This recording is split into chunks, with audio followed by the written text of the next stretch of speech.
मार्च एंडला अवघे 3 महिने शिल्लक राहिले असताना जिल्हा मध्यवर्ती सहकारी बँकेने कर्ज वसुलीसाठी मोहीम सुरू केली आहे। बँकेने वर्षभरात बड्या बिगर शेती थकीत कर्जदारांवरही कारवाईचा बडगा उगारलाय।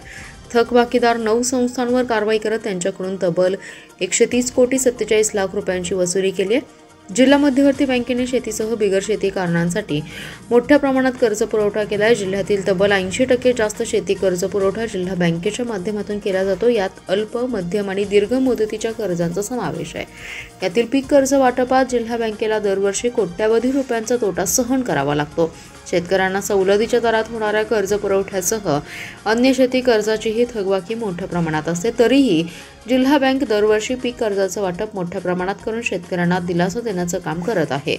जिल्हा बँकेचे अध्यक्ष मानसिंगराव नाईक, मुख्य कार्यकारी अधिकारी शिवाजीराव वाघ आणि संचालक मंडळाने शेती व बिगर शेती संस्था व्यक्तींकडील कर्ज पुरवठा वसुलीसाठी बँकेचा ॲक्शन प्लॅन तयार केला आहे। त्यानुसार बँकेची वसुली मोहीम सुरू झाली असून नोव्हेंबर 2024 अखेर NPA मध्ये गेल्या 9 बड्या थकबाकीदार संस्थांकडून तब्बल 130 कोटी 47 लाख रुपयांची कर्ज वसुली केली आहे। यात मुद्दल 64 कोटी 19 लाख रुपये तर व्याज 66 कोटी 28 लाख रुपये। यामुळे बँकेचा NPA 130 कोटी 47 लाखांनी कमी झाला आहे। बड्या कर्जदारावरील आक्रमक कारवाईने बँकेने मोठ्या प्रमाणात कर्ज वसुली करण्यात यश मिळवले।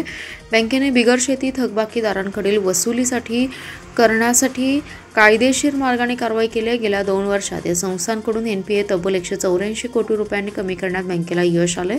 या संस्थांकडे 750 कोटींची थकबाकी होती, ती आता 574 कोटींवर आली आहे।